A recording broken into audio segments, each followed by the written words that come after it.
Oimore nyakora mgajuanga en geno maranirio makare tarik ni henapar dueno mara uchiel ganario pario kodangwen wa ikoni mathotha mosetimore pacho ka odhiao makawuone cheno ni mara many piny kabende hauna bedi kod twak gi wendo wa Charles Molo ma en jalup manager mar boma Kisumu wadhi gomba kotendre kod ywarruok mosebede chiro mantiere Kibuye e county ma Kisumu hetwa kwa makawuono mara many piny to mokwongo magi thuond weche. The total amount for the 2 years that we have not had access to this approximately 1 billion Kenya shillings. Jatend piny Kenya machon Uhuru Kenyatta ogolo ywak ni sirikal odi omenda madhine apise kendo rocho chenro mage kod jotije mage. Wuoguru wako mondo ukonywa. Nyo yudore ni joma nodhi nam life jacket ne nie yie tok ne girwako. Jolupo ariyo podi manyo kama moka uchielo resi bangi yenyo loko gienam e sub county Maseme e county ma Kisumu. There's a wide range of actions that could be taken, including criminal culpability on their part for forging official documents. Pinyo wacho wa Migori ochako apedha ne jotije maichich eni kod oboke mabandi ya mag somo apedha mageto jotije 290.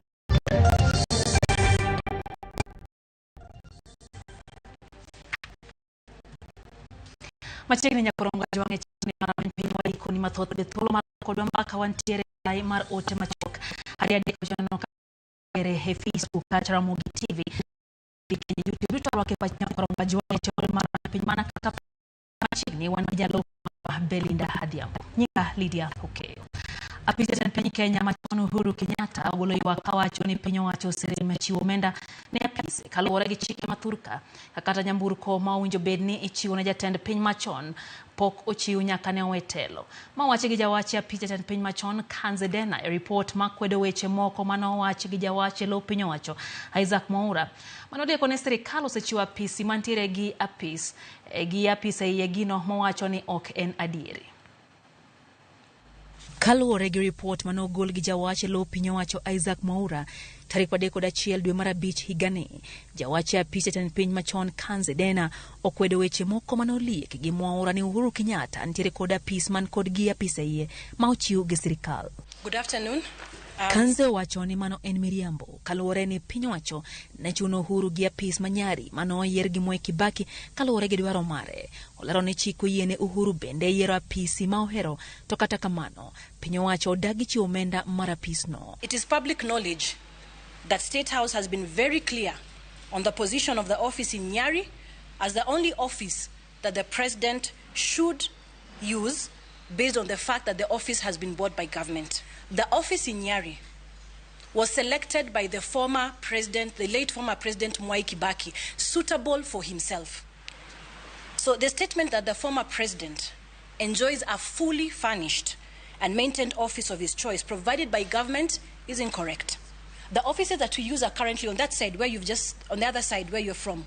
Those used to be actually servant quarters that were converted urgently so that the office can be able to be in use. Olero ni piny owacho ni kod gop Uhuru Kenyatta maromo siling bilion 1 mano winjo chul kuom higni 2 mokalo kata jotije apisno bende pok oyudo sachgi. We would also like to distance ourselves from budget estimates tabled in Parliament. Our position is that we had no input on the budget estimates that informed the allocation of 450 million shillings that Treasury projects to allocate the office of the third retired president in the coming year of 2025-2026. The lack of access to our rightful budget allocation has forced the former president, Uhuru Kenyatta, to run the office from his pocket, paying for all the bills the office incurs. Kanze wacho ni nyamburko mane Uhuru yago Kasarani e kinde chiwo telo ema pod en godo kendo piny owacho pok omiyo apisa nyamburko manyien kaluwore gi chike ma pachoka madwaro mondo michiw na jatend piny ma oserutaya geche 2 ma en owuon oyiero ma owinjo lokne bang' higni 3 ka higni 3. The late President Daniel Arap Moi and the late President Mwai Kibaki were allocated and maintained more than double the number of vehicles that have been allocated to the third retired president. The fuel cards were given, however, they were cancelled and blocked by State House since March 20 2023. Olero ni jotije kod jochiw arita ya apis jatend piny machonno osebed ka igolo tich e yor simo gotieno. Ataro mar chike ma pachoka ka orak ma jotije ariyo ma chik oyiene jatend piny machonno bedo godo bende pok opwodhi. Olero ni gisendiko barupe ne sirikal to onge duoko moro amora ma giseyudo. The office still awaits the confirmation and communication on why they blatantly refuse to renew contracts of 2 professional staff members, the administrator, Mr. George Karaoke, and Mrs. Kanze Dena Mararo, who is the Director Communication. There is also the issue of unceremonious withdrawal and intimidation of staff via phone calls at midnight. Jorit Mamangina Kenyatta machiko yiene bedo godo kaka min od jatend piny machon bende ne omaye higa mokalo dwe mar abiriyo. Kanyaka joriemb nyamburko mage bende ne omaye kato bedo ne sirikal osebedo kaliko ni jotijego noduoki. In her capacity as a former First Lady and surviving spouse of the late President Jomo Kenyatta, is entitled to benefits amounting to 50% of her husband's pension. The 3 Range Rovers that Her Excellency Mama Ngina Kenyatta has in her possession were allocated to her by the late President Daniel Arap Moi and the late President Mwai Kibaki during their respective tenures and replaced accordingly after every 3 years, that is. Now, clearly, the government spokesperson said that they gave her the cars, but clearly the government of the day has not provided her with any vehicles. In fact, we would like to clarify that on the 18th of July 2023 at 7 p.m., all her drivers and security detail allocated to her were withdrawn from their residences via phone. Kata kamano, osara ma jatend piny machonno to osebedo ka oyudo kaachiel gi okumba mar thieth e kinde ma chenro mag apise to koro chung nikech rem mar omenda. Mr. Bawura indicated that the former President Uhuru Muigai Kenyatta received a lump sum payment of 48 million shillings as gratuity. I would like to confirm that that is correct, that he did receive the lump sum, but I also want to emphasize that gratuity is an entitlement accorded to every public officer on the expiry of service or once their contract is done. The former president is receiving his personal monthly allowances paid by the pension fund that is domiciled at Treasury, and he also has medical cover. Uhuru Kenyatta koro kwa od mamalo budget kod auditor general mondo mirangi ya wachne ka oseokido ma sirikal osebedo kanyiso. Jopiny okone komiti mar od bura marango weche omenda kod chenro mag sirikal mondo mi ogwe thoko paro mar chik mageto medo osuru kuom gik mochuno. Komiti no motelne kod Kimani Kuria kono odhi oyweyo mar ndiko report mochan pedhi od bura tich ariyo mabiro. Walter Nyambaga ntiere kod ler mathoth. So we are here to support. Nyim komiti od bura marango weche mag omenda kod chenro mag sirikal mochwe kom kod ja od bura mamolo Kimani Kuria ogike giko ka pach jopiny ka weche osaso itgi mawuok kuom japiny mane obogo thicho oko jo od bura manyalo biro kalo paro mar chik mar medo osuru kuom mwandu mar reso japiny piny mar upile. My area MPs are UDA, but Teso South had rejected the finance bill, and if the member of parliament will vote yes, that will be upon him, but not the members of Teso South constituency. When you're making decisions, gentlemen, ladies and gentlemen, do you really put into considerations about the people who are going to get affected by this? Jakedo ratiro mag oganda weche motenore kod somo pacho Karama Filotieno okone kamit ne medo osuru kuom chiemo kaka makati, modhi e kinde gik mamoko biro thiro siso mar japuonjre ni godo e dhi sikul ka gin kod geno ni ginyalo yudo deo mar gayo kech ka giwuok e miere. Hii mkati tafadhali isiwekwe tax, because if this bread is taxed, one bread is going to increase by 10 to 12 shillings, that is 400 kilograms. Na tukapiga hesabu tukaona ya kwamba ikiongezwa kwa shilingi 10, which means there's an extra of 3,000 shillings every day. 90% ya hawa watoto wanatumia mikati. Ekindeno bende joketo mwandu oywago osuru mochan yugi kuom gige boyo mwandu kaka plastic, scrapped.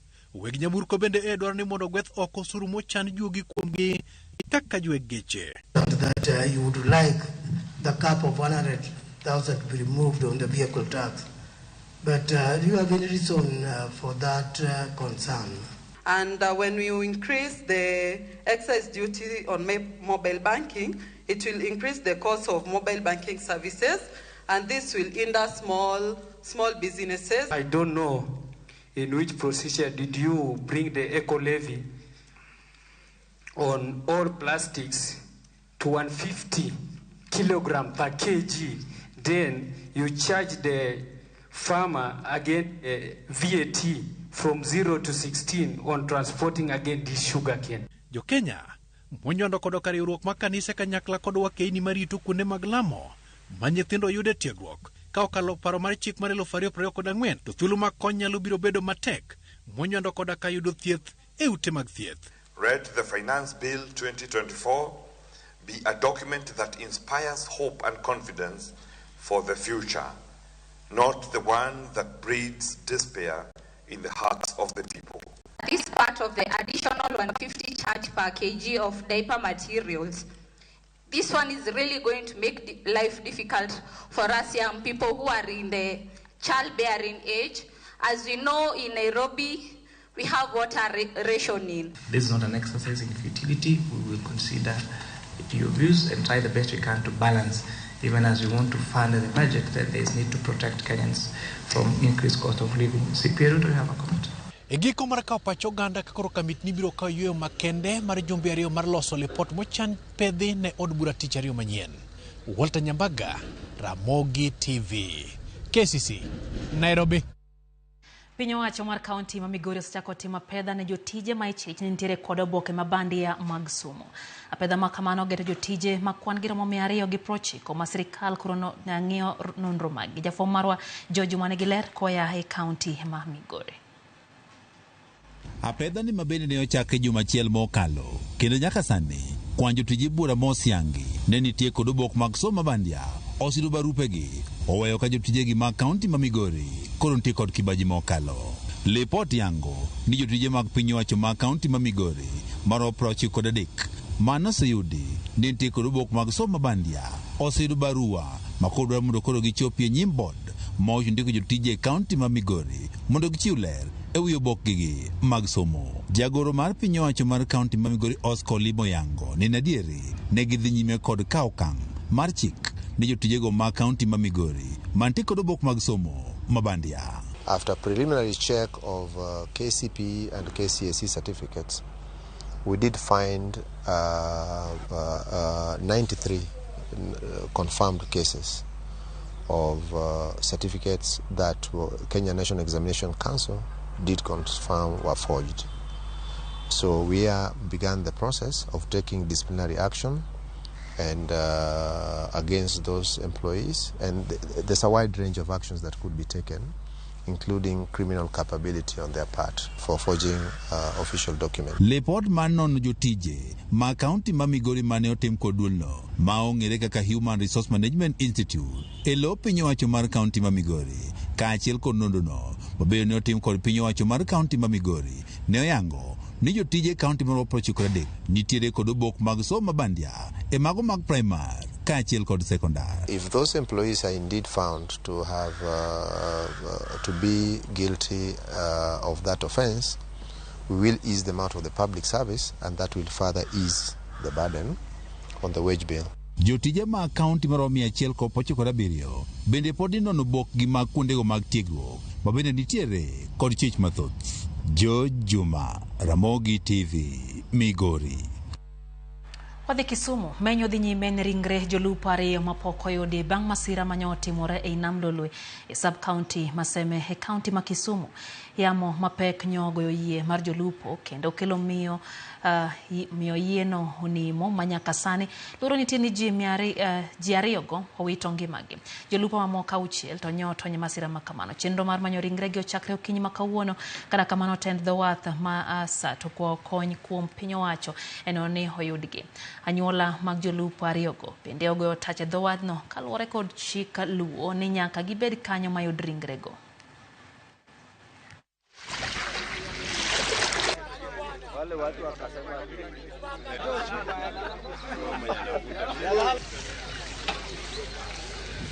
Yamo noloko yamo ma wuok yo kindu koni to moro chako diyo loko koni apoya kwa yamo loko kocha notamo madhar control yie mama daro oginene masin notame control mo lose control mano momiyo yie nolokore ataro kama endi monyuma wapi mon kaka nwa survive nyasaye mano nge ka wa survive kani gigo kinyi ipoya gi wach ni jaduong' odong' e nam nokawa gi buok mapenjo ni nyithindo gi ada muonyo gi kosa da timo gi nade to kuma da ter gi be onge ane mano weya kodgi to mae taya mane ni dala wa mane wang'eyo ni wan gi ebo governor wa maen Peter Anyang' Nyong'o, wang'eyo ni wan gi mbunge wa mwahero Dr. James Nyikal, wang'eyo ni wan gi MCA wa maen Ajumbo.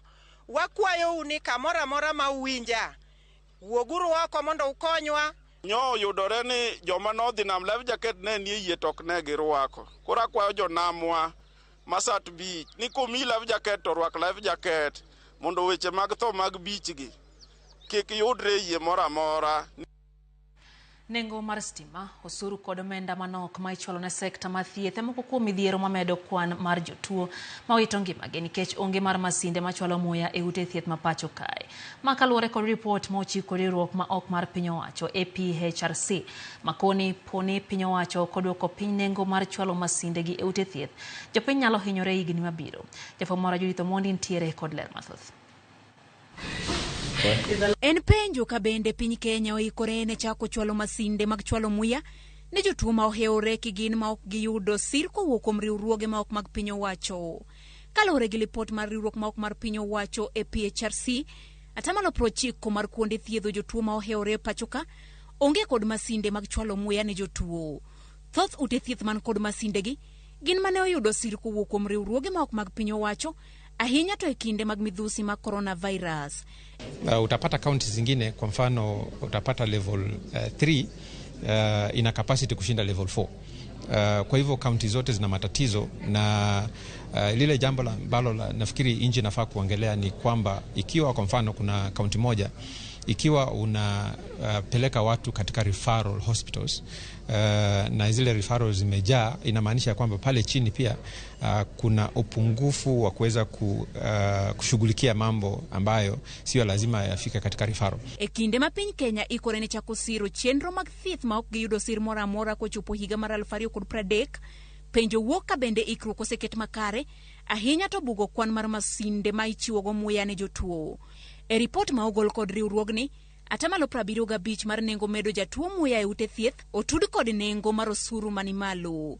Bende 24 kende mag budget mag counties ema ichiwo ne sekta mar thieth, omenda ma jolony koni pod ni piny. Midhiero kaka nok mar jolony e sekta ni bende osethiro thieth ne jotuo ma ohewore e kinde mathoth ikoni gi wito ngimagi.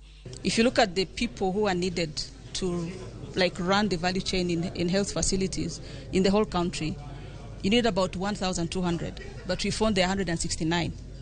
So 169 out of 1,200, I don't know what percentage that is. Zile equipment zingine ambazo zinahitajika, kwa mfano mitungi, bado inatosha ushuru. Kwa hivyo ni muhimu ya kwamba kama nchi tuweze kujua kwamba tukitoza ushuru zile appliances zingine, basi inakuwa ni vigumu kuweza kuteremsha bei ya medical oxygen ama iweze kupatikana katika county zetu.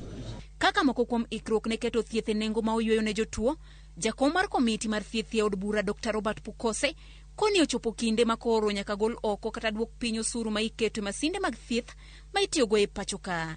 Vaccines are tax exempt, but when it comes to medicines, drugs, I think they are taxable, and therefore that makes it a little bit expensive, and I think that's an area that needs to be explored and debated so that we see what is it that can be done exempt and what is it that can be done zero rating within those areas. E kinde ma twak dhi nyime wi paro mar chik masiro choko mar osuru e pacho ka, jodito e sekta mar thieth dwaro mondo mi rango osuru mabiro mulo gige thieth. Judith Omondi, Ramogi TV. Apagabirio bang' sachielo midhiambo chendo en rameny piny nyakoro mga jwang'ero kamano kuom medo kete mana kae Ramogi TV wayueyo matin e chendo ni mar rameny piny kata kamano kapok wadhi e yueyo aneno ka Stephen Hotiwa mwalimu bora wacho ni wach finance bill omiyo chunya koro chayo jo od bura ma pacho kae ma support wachni kendo moikore kale kaka chik e od bura. Wacho ni jopiny osejony gi msigo mapek mar ngima. Owuoro kaka jo hasla nowuondo jo Kenya kare ng'at mofuwo bedo ga chiemb ng'ama riek. Kaeto wacho kanyo ni entiere kumoro miluongo ni Sindo Suba. Erokamana ahinya mwalimu. Thomas Msasa wacho ni certificate kata oboke ma bandia ok onego yud thuolo e apise mag piny owacho. Wacho ni obed mag county kata sirikal mamalo, but gima dhiere en ni tiere karabati ma bende timo ne wechego mag karatese. Kaeto wacho ni nyaka ne weche jomoko donje bunge pok no wacho dho swayo to entiere e od bunge okiane bendo wuoyo ntiere jo bura bendo chechgo kanyo jal ka gima no kaw kata MCAs mochechgo ne no omi oboke ma ok ni kare. Monica Kum wacho ni nyaka chdala. Kaeto wacho kanyo ni kaka pile entiere kodwa e chendo kendo winjo gi wechego e yo makare. Kaeto wacho ni jatend piny Kenya gi sirikal nyaka koro miluwe jatend piny Kenya machon Uhuru Kenyatta kendo gimie luor makore kendo gimie gik modwaro kaluwore gi chike ma pacho kae. Wacho kanyo ni ntiere weche ma ok ber kiwinjo ahinya to tiyo marach gi jatelo mane ntiere kombe machon. Medo wacho kanyo ni ntiere omenda malale pacho ka mitiyo go e yo ma ok owinjore. Omiyo Kenya Kwanza one kaka keto weche makamago e yo makare. Kogembo wuod dala Jangoma ne nikache wacho ni intie kodwa ka intie Nyamwala. Wayo matin manda many piny kikidhi mabor.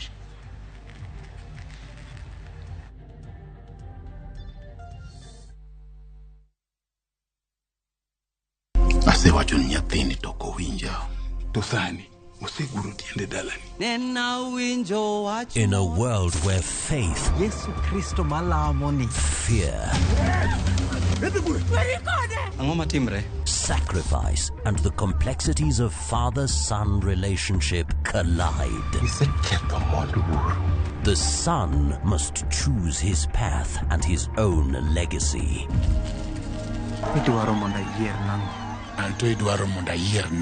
Watch this emotional and riveting story of Dennis in Where the River Divides. Watch the best content on the go only on Viusasa.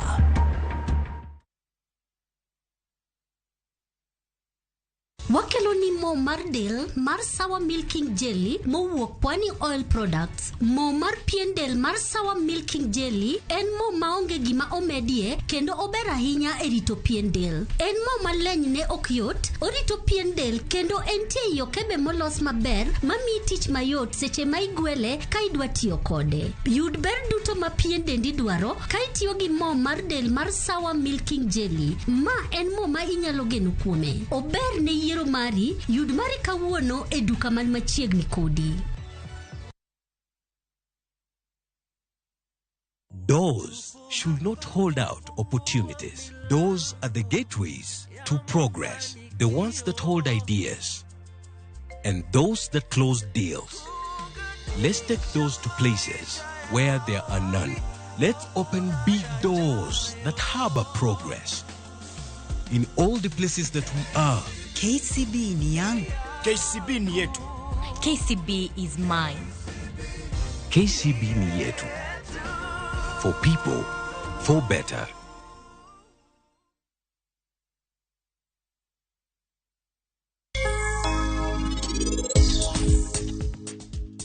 Samaira sai, in kendi ka eme nyalo dak gi sarab. Odo ni ini bed bute. Ngima ko bimiyo wathuolo mar ariyo kendo. Pari ini wuon.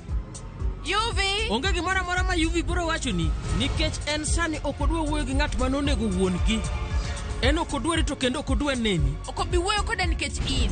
Ionge kata wich kuot. Kapo ni un obiro gombo neno mamau, abo dwaro ni mondo un opar miriambo ma en nonyisou higni 5 manokalogo. Yud ber duto ma pien dendi dwaro ka itiyo gi mo mar del mar Sawa Milking Jelly. Ma en mo ma inyalo geno kuome. Ober ne yiero mari, yud mari kawuono e duka man machiegni kodi.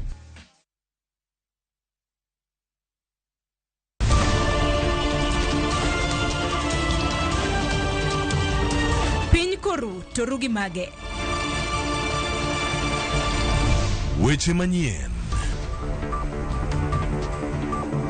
To chuny mbaka en nyiero, ywak kod muodo lak.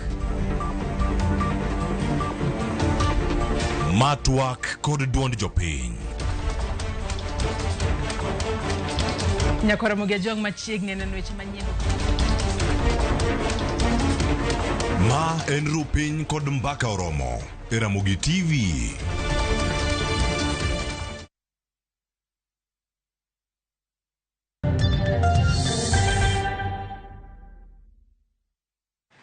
Machiegni kendo Nyakora Mogejong ma en rameny piny hawadhi mbele gi weche manyien. Kennedy Obuya ema oyier kaka jakom mar UDA County ma Homa Bay bang' yudo ombulu 108 yiero mane obagi kawuono. Silas Jakakimba ema oyudo lemo mar jagoro mar UDA County ma Homa Bay. Ali abich miwaler koya e County ma Homa Bay kotenre kod chal mar yiero maduond bura mar UDA e County ma Homa Bay. Duond bura mar UDA osebedo kata yiero mar kor gwenge ne jotelo mopogore mabiro tayo duond burano e kaunti ma Homa Bay. Chenro manochaki e tesende mag luto ombulu wards 40 manitie e kaunti ni kaachiel kod kuonde chung'ute buchi 8. Odiochieng' ma kawuono chenrono ne otieki gi yiero jotelo lemo 20 ma opogore mabiro tayo duond bura mar UDA e kaunti ni. Chenro mane obagi e log tich mar UDA mayudore e boma ma Homa Bay. Kamoko kuom kombe mane laro ting'o lemo mar jakom mane laro kod Kennedy Obuya, Rosemary Rumo, Shema Waga e kind mamoko, kalemo mar jagoro to ne ochung'e kod Silas Jakakimba, Benta Sauke e kind mamoko. Jakanyo e board ma ochung'ne tayo chenro mag yiero e duond bura mar UDA Alake Deda ma osebedo katayo chenrono okoni chenro makamano osebedo kadhi nyime yor kwe e kaunti ni. We are conducting county level elections where we have 20 positions that are supposed to be elected. We commenced on, at the polling station, we had about 14,300 aspirants.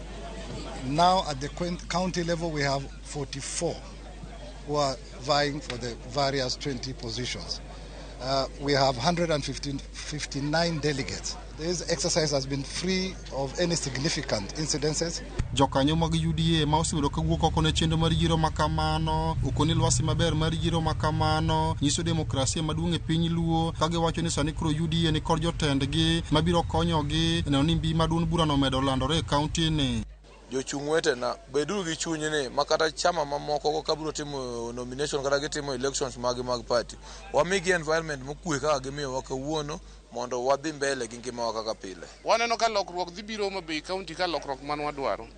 Mae gima wadwaro e chama ni chama ka timo yiero bed gi kwe kaka waneno UDA ka. To maduong' moloyo ni wadwaro mondo wadoge kor gwenge mondo wadwar kura ne Dr. William Samoei Ruto. Bang' yiero makamano josiasa mag UDA e kaunti ma Homa Bay koro wacho ni gin kod teko mar chako wuoth e konde te mag kaunti ni ka gitego duond burano kendo ndiko jokanyo manyien kane gikone jotelo mag duond burano mondo ti kanyakla. Kawuono achung' laro kom mar Secretary General mar party e county. Tapani ung'eyo tich mar Secretary General en emomiyo party ngima e ground. Giso ni kapo ni Nyasaye yadhi through to kata mane ofisa lofam kama tiye Nairobi apani chema mana butiyo ndalo 3 kata 4 ndalo 2 kata 3 bubedo kan mana Homa Bay ka e counties gi e polling stations wate chon e piny Luo gimoro amora mane laro kata piemie koko ne nyaka bede kata bed mipira kata bed sport moro amora koko ne bede kata lo kata koloyo omiyo UDA okelo apaya manyien modwa luwo apaya maonge koko apaya ma ji pieme jomolo dhi dala jomo oloyo be dhi dala gi kwe. Mae gimoro ni mondo jomodong' duto bende okopi. Yiero ni ne ok en mar giko ne, ok en to gi kuo. Ne en mana madhi pango mondo wabed gi chenro mitiyo godo. To ji te bang' kwatieko biro bedo joloch. Nikech wabiro bedo ni wabedo timo yiero mar kwe kendo UDA biro nyiso jowa mong'iyo gi gwerruok, gi gorruok, gi ketho gik moko ka. Ni wang' ni wayudo thuolo mar timo gigo moriere kendo mokwe manyiso luor kendo nyiso dongruok kendo nyiso rieko ma jaluo ni godo. Ali Abich, Ramogi TV, Homa Bay. Kora Mogejong mano kanyo en report moya Homa Bay no ka Vicky Paul wacho ni en Paul Nyamwaya entie kodwa kowuok Mawego National Polytechnic entie kanyo gi jogo motese ni comrades jowetege magisomogo gimora ahinya gi chendo. Jaroso jantiere kod wach kae wacho ni entiere kadagi Alego Ndere kae to wacho no wuoro gimomiyo former president ywago weche mag geche. To samoro mama moro nitie kamoro ma osiptal mar bil mar osiptal motamo chulo. Donge former president nyalo nyiewo geche ne gi pesa ne owuon? Mano pach Green Army Chief Gor Mahia 001 Jarusoja. Eno kanyo ote mar injinia Onono Jayala. Injinia wacho ni entiere gwengego ma Siaya moro ahinya gi weche gi. Ayany Ben Bella kantie Kanyamdemra Mkwabwai bende en bo wacho ni osecheck-in girito twak maratil marameny piny kod Mgajwang'. Eno bende ote mar Carlton Japanese Abdul Sutru wacho ni weche gwengego ma Oriang Kindu Bay e county ma Homa Bay geno weche manyien girito mana twak. Kae to bende ote mar Erika Woche kantie Kaloleni kagen kanyo gi jo wacho ni jo Kabuoch karadingo ka mos kanyo giwacho ni weche matimore Kenya ka hema makowang' oganda jo Kenya. Peter Oyer wacho ni Umalwe Village gin kod Minode Beatrice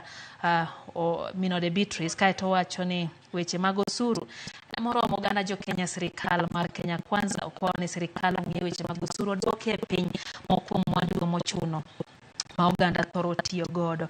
Eno ote mar Jakong'wena Kevin kantiere Sibuoche e kaunti ma Migori wacho ni osecheck-in kaka pilo neno weche gi makare madogo kawuok Anding'o Panga wacho ni gin kanyo gi bile gi Lenet kachiel gi Grace kod Melvin girito mana twak.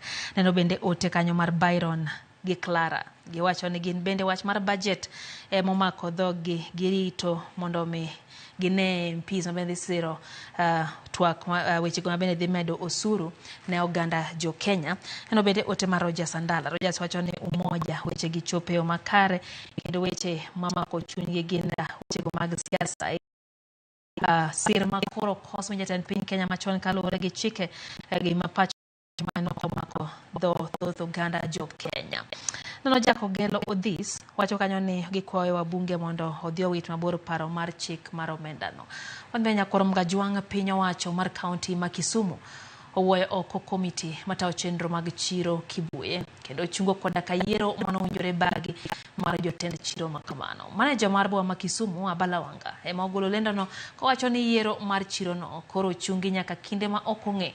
Owacho ni okang' makamano en mar keto chenro mopie e chiro no. Owacho ni kuom thuolo mar higa achiel chiro no osebedo gi ng'ikruok kaluwore gi ywaruok madhi nyime mar telo e kind kweth mantiere kanyo. Abala wacho ni lokruoge ma otimgo biro kaluwore gi lalruok ma osebedo e kind jokanyo duto koriwo koda ka gavana ma Kisumu Professor Peter Anyang' Nyong'o. Manager no wacho ni gigeto keto lai makare ne ohala e chiro mar Kibuye.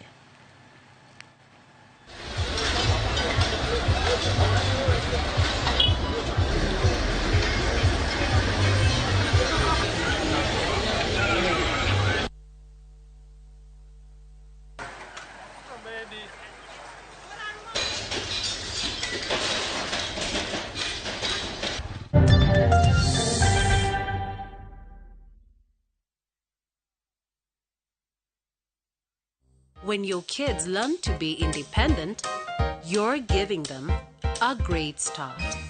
Prestige Margarine. It all starts with a great start.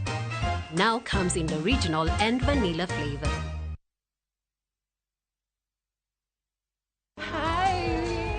Ngozi yako ina glow. Nilijipaka mafuta leo asubuhi nikikam lakini skin yangu ishaparara and it looks so dull. Sis, see, it's the new Nice and Lovely Lemon Extract Body Lotion. Hiyo ndo secret yangu to a moisturized and bright skin. Usimix. New Nice and Lovely Lemon Lotion, enriched with vitamin C and sunflower seed oil for 48-hour nourishing glow and brighter skin. Try Nice and Lovely Lemon Lotion today.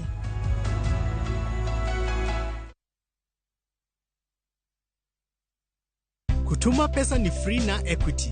Use your Equity mobile app to send money to an Equity account for free and save on transaction costs. It's easy. Simply log into Equity mobile app, select Transact, select Send Money, select another Equity account, enter the receiver's Equity account or Equitel number, and send. It's that simple. Save money every day. Download Equity mobile app from Google Play Store or App Store and send money to Equity for free. Kutuma pesa ni free na Equity. Equity, karibu member.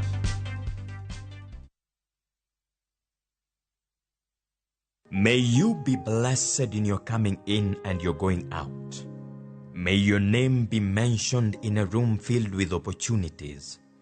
May you have a Midas touch, and everything you touch, may it turn into gold. Blessings. Dial *811*402# to get blessed.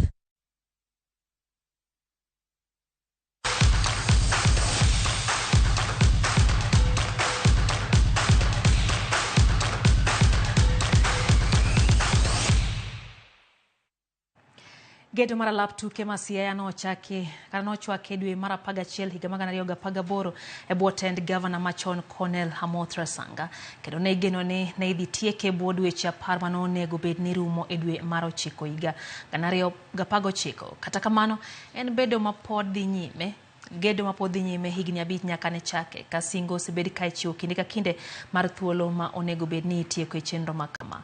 Manyaka sani osemuonyo chiegni milion 488. Ripota mar Wai County ma Siaya, Georgia Molo, notimo limbe e labno ma Siaya ma tich pod dhi nyime kendo koro temo fuonwa mondo mi wang'e ni to en karang'o hie magedo mar paw tukeno ibiro tiekie.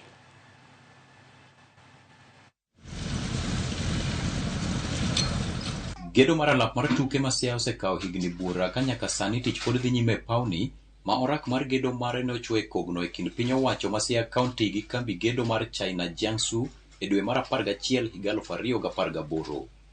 Tijni nochaki jumbe 2 bang' chuo kogno e orak ma kamano ka geno ne nitie ni ne en gedo mane dhi kawo dweche 10 kata jumbe 44 kende. Nyaka sani en higni 5 nyaka ne chak gedo mar paw tukeni mabiro ting'o johera mag tuke ma ok tin ne 20,000 to tich pod dhi nyime kendo funde odich koni gi kocha ka koro ni to tend piny owacho ma Siaya County kokalo e bad migawo mar tuke wacho ni wang' ni to koro gitieke mak mana ni penjo en ni to bende gedo ni biro rumo kako chan. Stadium okayo rumo. Kunyalo rango tok achien kanyo gimodong' kae en mana pidho lume ma koro dong' ka maduong' ma bende wageno kosepidhi to bang' dweche 2 ka ng'eny kabisa to lum oromo aroma kuri nyalo mana gweye opira. To kar ng'wech ma kisungu luongo ni athletics track en wadwan mondo onyone erinyone sani kosetiek nyone to bende wasechako warwadho smiti ewi maram kwasedino maram no gi smiti to ai wabiro kelo kapet ma kisungu luongo ni tatan. Riwruok matayo tuke mag adhula e pinje Afrika kaachiel gi mano matayo tuke e piny mangima ni kod rang'iny ma gidwaro ni gerie pewe duto te mag adhula kama onywando nyaka kombe ma johera mag tuke betie, rangach mar ng'ado tiko, alap owuon onego bed gi lach ma idwaro, kuonde loko lewni bende onego bedie ma ok tin 4, chiel mar kidi onego ger moluoro alap, ka teyni bende onego bedie, kendo koro director mar tuke kaunti ma Siaya lero ni alabni ka otieki gedo mare to biro bedo e rang'iny moluwore gi dwaro to kod chike mag riwruok mochung' ne weche mag adhula e piny mangima FIFA. Opime minyalo tuke miluongo gi dho kisungu ne international. Kech bor mare dhi bedo mita 105 to ariwa mare bedo mita 68. Pap mar ng'wech be wadhi keto lanes 8. Be lane ma standard machiel lane ka lane en mita 1.22. Mane international standard machiko yie. To komoriere ni rieruok ma mbele kani be iloso moromo nyaka ng'wech moro ngatie mabor miluongo ni 110 meters hurdles. Koro nitie kar 100 to nitie kar 110 meters. Toke kocha be nitie kamoriere miluongo ni back straight. Oko ma back straight kanyo be wadhi kete kar tugo mar dum midume lowo miluongo ni long jump kod nyawadgi migo step 2 baste kidum miluongo ni triple jump. To tung kuonde mineno kitweyo be